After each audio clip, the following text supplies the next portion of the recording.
pure hell are separated by only a thin thread. There is a moment when we realize that pulling ourselves up by our own bootstrap might actually work, and then there is another moment, often much quieter. The moment when we begin to suspect that none of it actually means anything at all. One side of that thread lies pride, purpose, and contribution. On the other lies cynicism, exhaustion, and shame. What makes this unsettling is not just the contrast, but how easily we can cross from one side to the other without realizing it. At first, things feel heavier. The task once felt manageable becomes draining. Motivation fades. Eventually, exhaustion and emptiness are all we can feel. These feelings don't just stay confined to the mind. They seep into the body. They slow our digestion, they stretch our vein out, damage us from the inside out. And academically, this experience has gained substantial attention. The idea of burnout was first introduced in 1974. Since then, the research on burnout has steadily increased. By 2009, roughly there was 6,000 publications recorded. And by 2025, that number grew to around 26,000. During COVID-19, we saw a sharp increase in occupational burnout. Everyone was asked to leave all the normalcy and work at home. All the rules and expectations didn't adjust as quickly, resulting a spike as well as level that was remained high for quite a while. So today we're going to take a deeper dive into burnout. I mean, this is no small topic, but I do want to cover all the major points.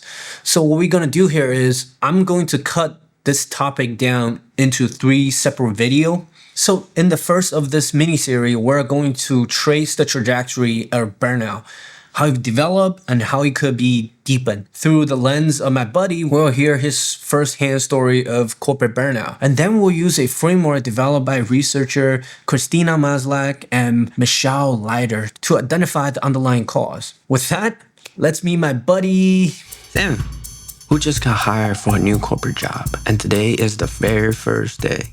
Now, after all the onboarding process, Sam just got his new MacBook.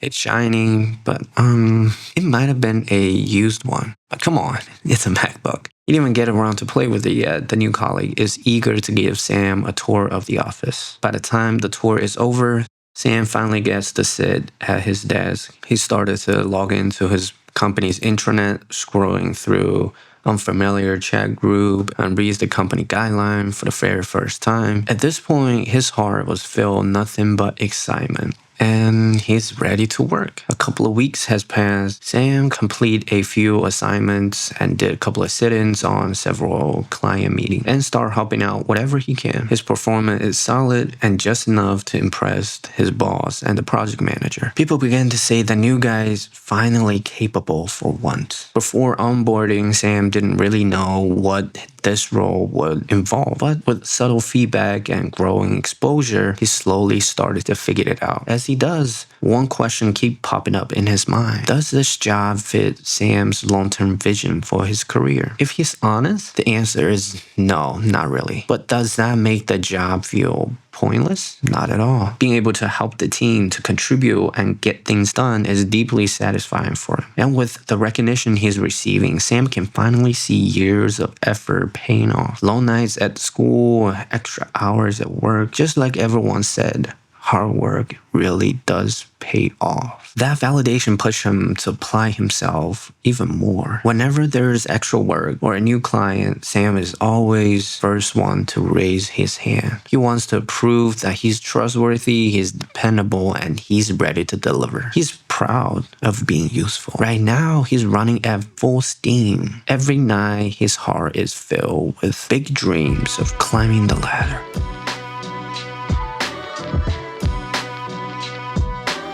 After a few months, Sam has fully earned his place on the team. People no longer go to his boss and ask who they should be working with. They come directly to Sam. He's no longer just observing projects from the sideline. Now he's leading several of them by himself. And so far, everything is going according to plan. Sam goes to work every day with a quiet sense of accomplishment. Clients are satisfied. Sam perfectly fits into the team. Everything is going well for him. Slowly, Sam started to gain his boss's trust. When more important client comes in, they are assigned to Sam, alongside with some smaller clients, of course.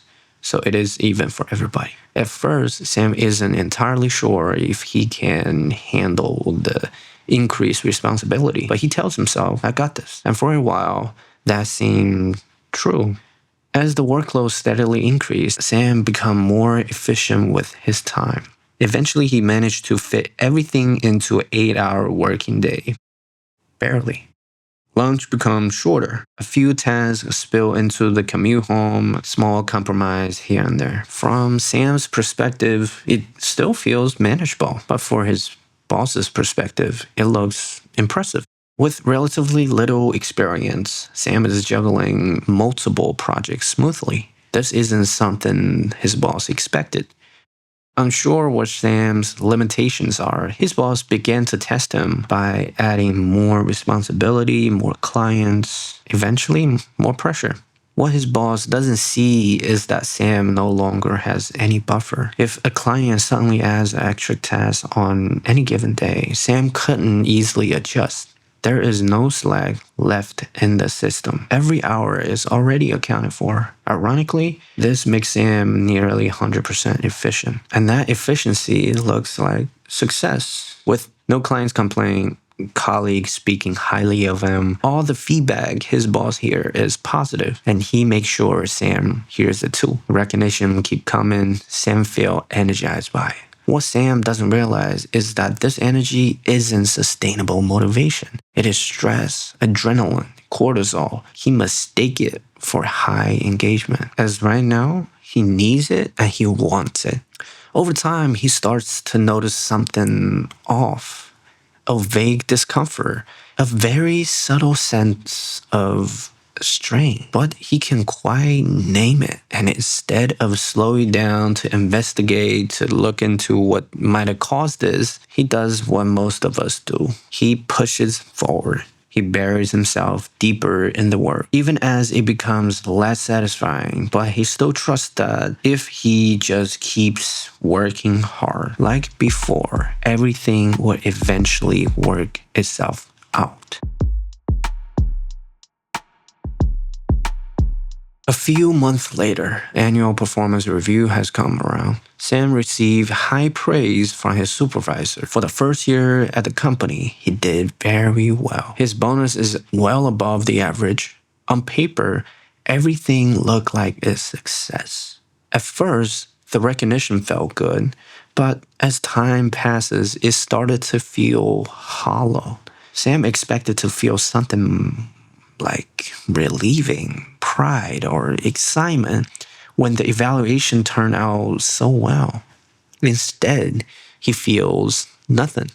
At this point, the joy of helping his team to get things done has quietly turned into an obligation. His regular task feels unfulfilling. Something about his job no longer feels right. It is hard to imagine spending an entire career on something that he doesn't truly care about. And yet, in today's market, Sam knows this is a good and cushy job. It is comfortable, it's stable, and mentally, he does not have to push himself very hard to perform well.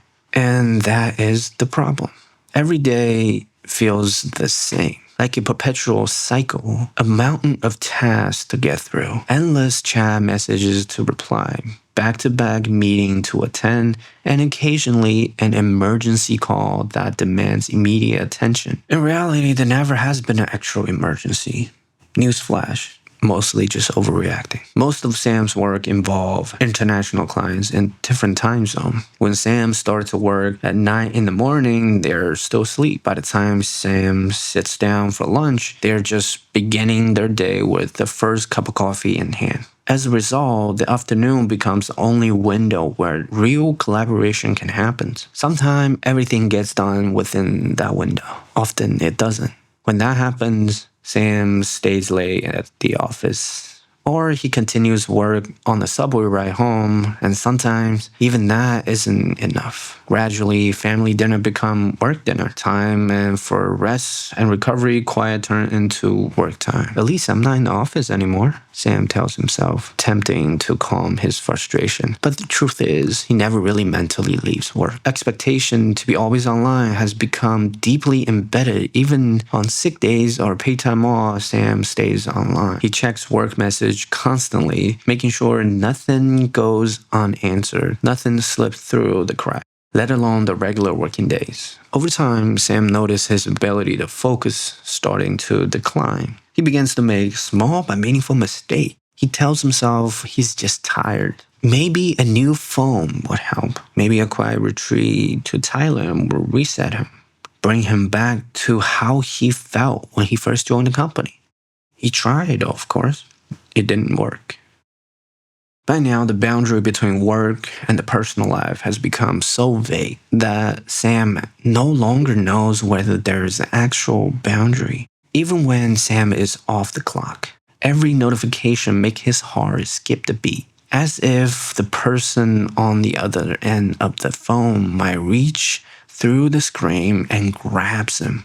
He tried to resist checking. He rarely succeeded. It is a fight with no winning outcome. If the notification isn't work-related, he already paid the price with a surge of anxiety. If it is work, he feels this immediate irritation and resentment. In the end, inevitably reply anyway. Eventually, Sam built up the courage to check in with his boss whether this constant availability is actually part of the job. The answer from his boss isn't very direct, but he says something along the line of, as long as the clients are happy, there is nothing to worry about. To Sam, the message is rather clear. You don't need to be always online, but only when the customer needs you. So yes, you always need to be online. And now, instead of a cup of coffee in the morning, Sam drinks two.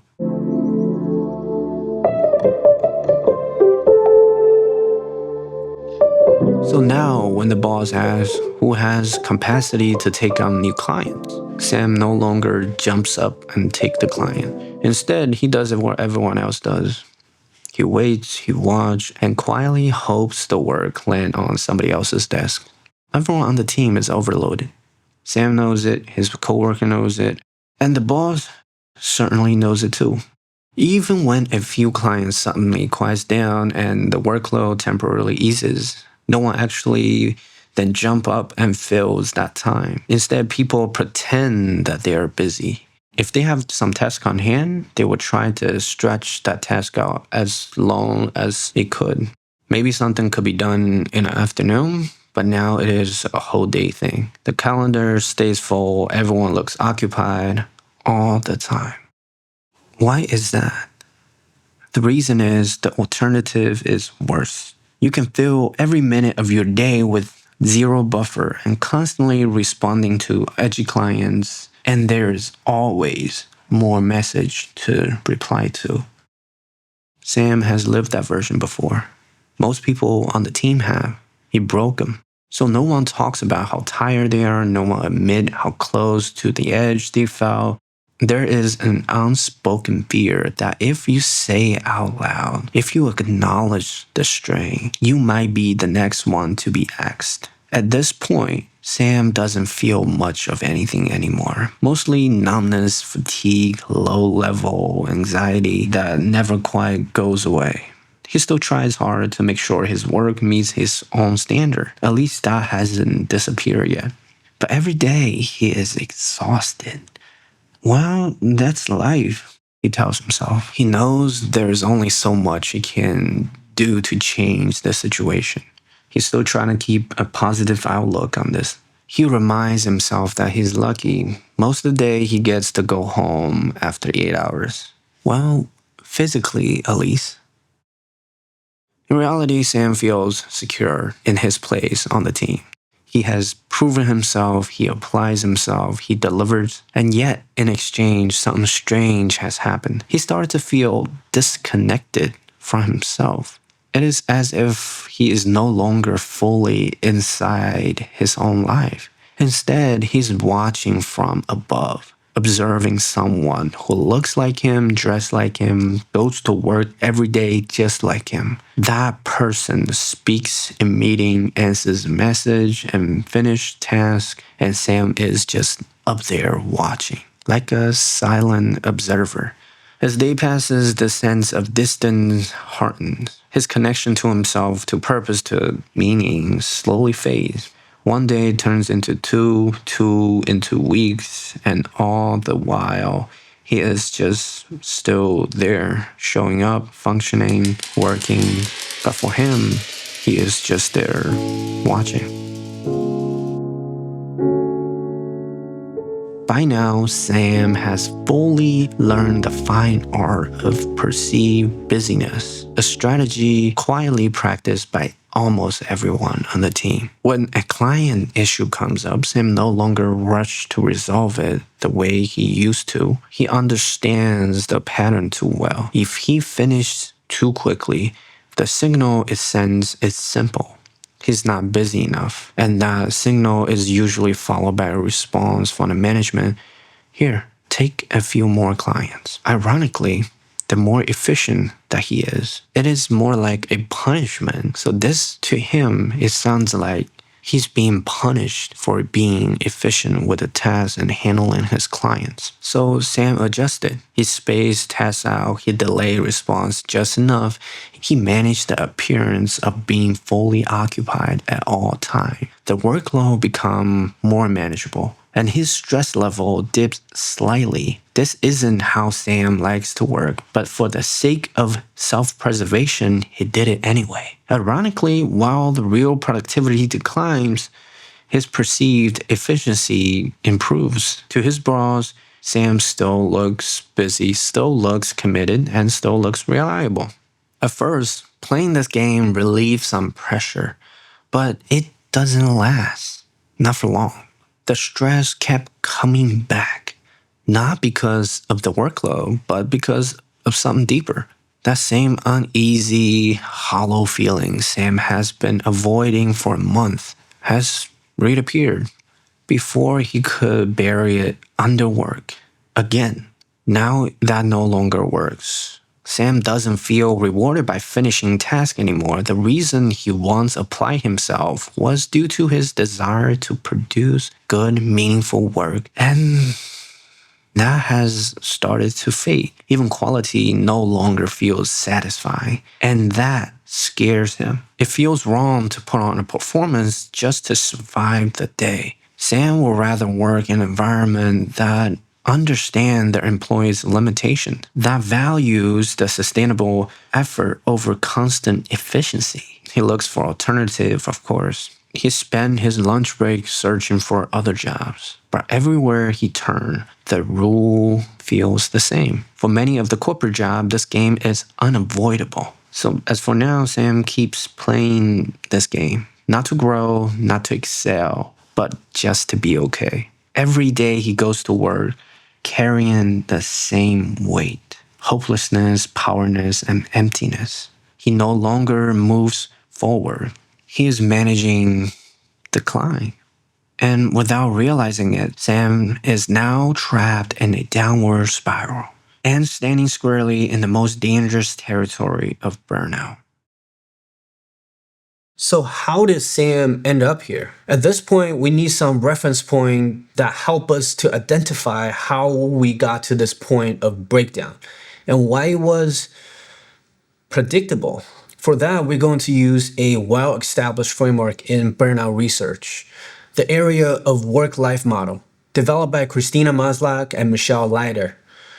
Bear with me for a moment. I understand that definitions aren't exciting, but I promise it won't take too long. So this framework identifies 6 core areas where mismatch between a person and their work environment, which can lead to burnout. And the first mismatch is called workload. It refers to when a job demands are too much or too little. And the second mismatch is called control. It refers to the degree which a person has autonomy and influence in their work. The third one is called reward. It refers to the balance between effort invested and reward received. Fourth one is called community. It refers to workplace relationship, including support and trust. And the fifth one is fairness. It refers to the perceived equality and justice in workload, recognition, and expectation. The last one is called values. It refers to the alignment or misalignment between personal value and organizational practice. So, okay, what's the point of us going over those mismatch? The reason is that the sixth area gives us a pattern matching tool, sort of like a magnifying glasses, to help us to see Sam's story closer to reality. So with that, let's go back to Sam's story and get a better sense of what's actually going on. Think back when Sam first joined the company. As he started to figure out his role, he asked himself this simple question: does this job fit my long-term career and vision? His answer was no, not really. It's easily overshadowed by excitement and validation. During the honeymoon phase, everything else felt so positive, and this concern was quietly pushed aside. This was never resolved, it was just postponed. At this point, to ignore it took no effort at all, even though it was so small, but this did become the first mismatch. As we continue going down the timeline, just as Sam entered the pushing forward phase, that was when his entire 8-hour working day was packed with no slack, no buffer. From Sam's perspective, this looked like a personal issue. He thought maybe he wasn't fast enough. Maybe he was missing some client handling trick. But this was not an individual failure. This was a workload mismatch. It was too much workload for Sam. His boss surely is aware of the situation, right? I mean, maybe or maybe not. The real problem lies within the company. There is no clear metric defining how many clients any given person should handle. So should they be handling 10 clients a year, or let's say replying to 10 group chats a day? Nothing was clear-cut and defined for them. Work was distributed on case-by-case, person-by-person basis. Even the manager lacks stable reference point to make the correct call. Inherently, this created a gap of understanding and expectation between management and the workers. In other words, the system relied on constant improvisation. Sometimes the manager gets it right, most of the time they don't. So with no clear definition, no one really knows what to expect and how much they should be doing. So the manager has to conduct these limit tests on their employees to know how much any given worker can handle.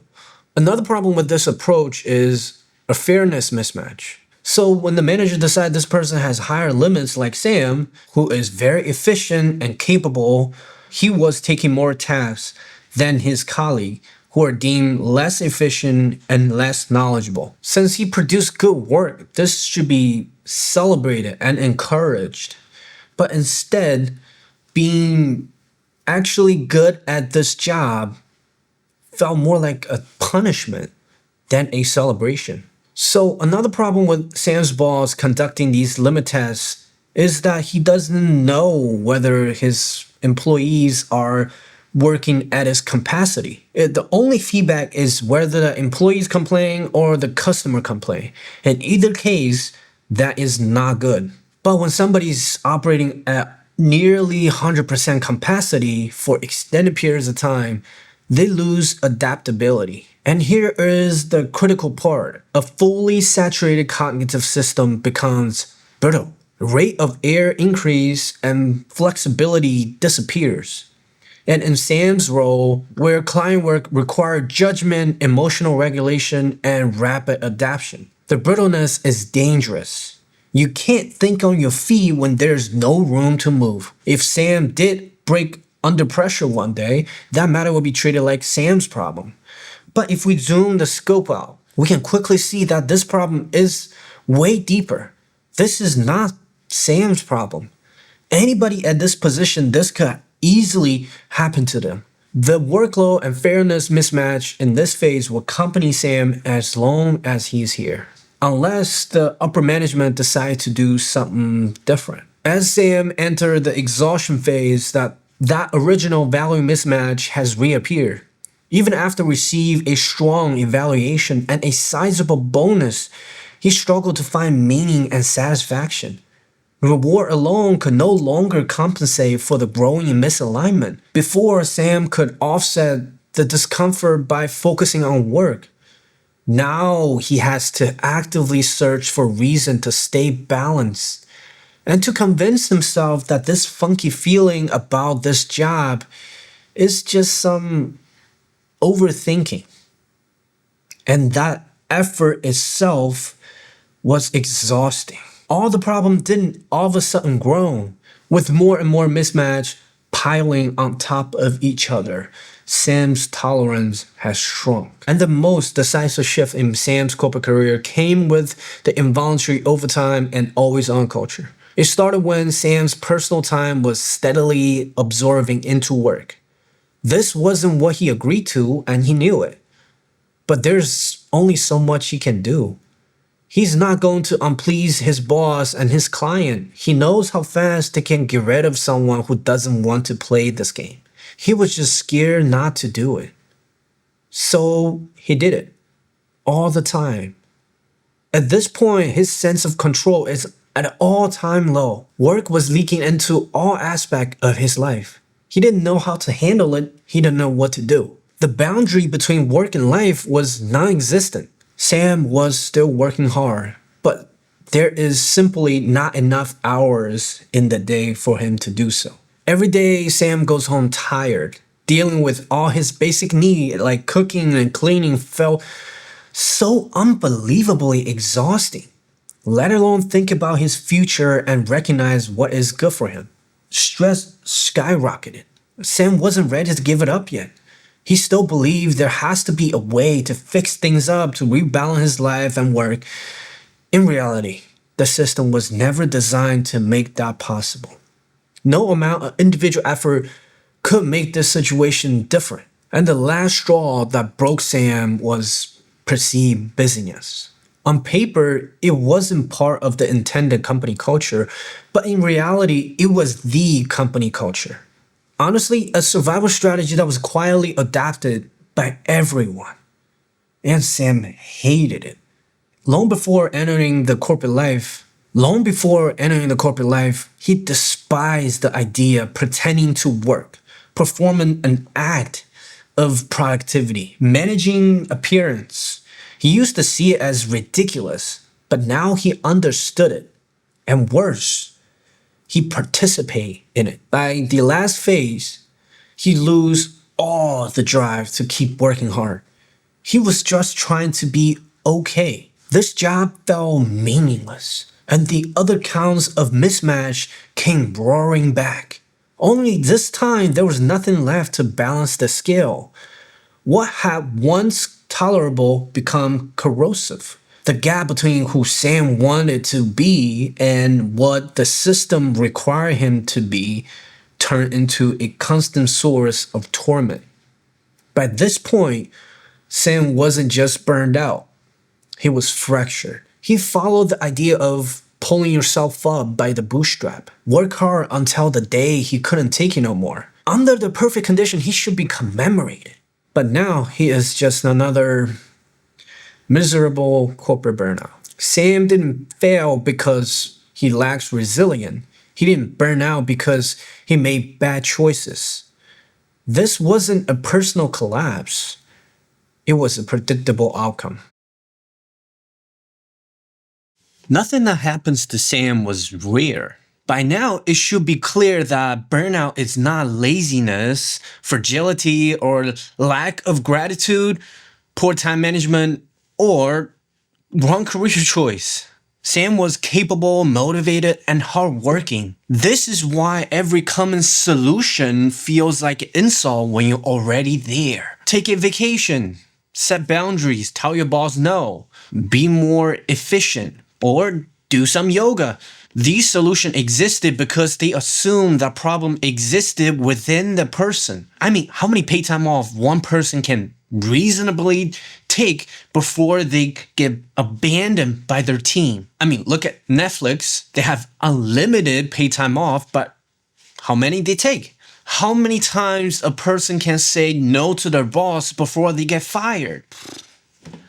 Yoga. Funny one. By the time Sam leaves this place, the story doesn't end there.